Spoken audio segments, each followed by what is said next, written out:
Tamluk Ghatal central cooperative ব্যাংকের প্রধান কার্যালয়ে বুধবার দুপুরে উদ্বোধন হলো একটি আধুনিক সম্মেলন কক্ষ ও পরিচালক মণ্ডলীর নতুন সভাকক্ষের। ফিতে কেটে এই নবনির্মিত কক্ষের উদ্বোধন করেন পশ্চিমবঙ্গ সরকারের পঞ্চায়েত, গ্রামোন্নয়ন ও সমবায় দপ্তরের দায়িত্বপ্রাপ্ত মন্ত্রী প্রদীপ মজুমদার। উদ্বোধনী অনুষ্ঠানে বক্তব্য রাখতে গিয়ে মন্ত্রী সমবায় ব্যবস্থার গুরুত্ব তুলে ধরেন। বলেন, সমবায় মূলত দুটি স্তম্ভের উপর দাঁড়িয়ে, স্বশাসন ও স্বয়ংবরতা। এই দুটি গুণ ছাড়া প্রকৃত অর্থে সমবায় ব্যবস্থা গড়ে ওঠে না।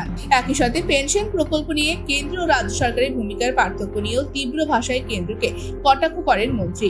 তিনি বলেন, পশ্চিমবঙ্গ সরকারের পেনশন প্রকল্পে মুখ্যমন্ত্রী মমতা বন্দ্যোপাধ্যায় ন্যূনতম 1000 টাকার নিচে কোনো পেনশন হতে দেন না, অথচ কেন্দ্রীয় সরকার মাত্র 200 টাকা দেয়, বাকি 800 টাকা রাজ্য সরকার দেয়। যারা বলে কেন্দ্রীয় সরকার বেশি টাকা দেয় তারা মিথ্যে বলছে। আমি দায়িত্ব নিয়ে বলছি, চাইলে আমার নামে মামলা করুন। আমার নাম প্রদীপ মজুমদার। এদিনের অনুষ্ঠানে মন্ত্রীর পাশাপাশি উপস্থিত ছিলেন পূর্ব মেদিনীপুর জেলার অতিরিক্ত জেলাশাসক সাধারণ সৌভিক চট্টোপাধ্যায়, তমলুক ঘাটাল সেন্ট্রাল কোঅপারেটিভ ব্যাংকের একাধিক আধিকারিক ও কর্মচারীরা। এই আধুনিক সম্মেলন কক্ষ ও সভা কক্ষ চালু হওয়ায় ব্যাংকের প্রশাসনিক এবং নীতিগত সিদ্ধান্ত গ্রহণে গতি আসবে বলে মনে করছেন সংশ্লিষ্ট মহল।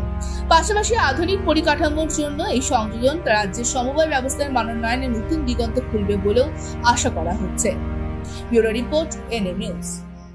আরও খবরের আপডেট পেতে সাবস্ক্রাইব করুন আমাদের ইউটিউব চ্যানেলটি আর বেল আইকনে ক্লিক করুন নোটিফিকেশনস পেতে।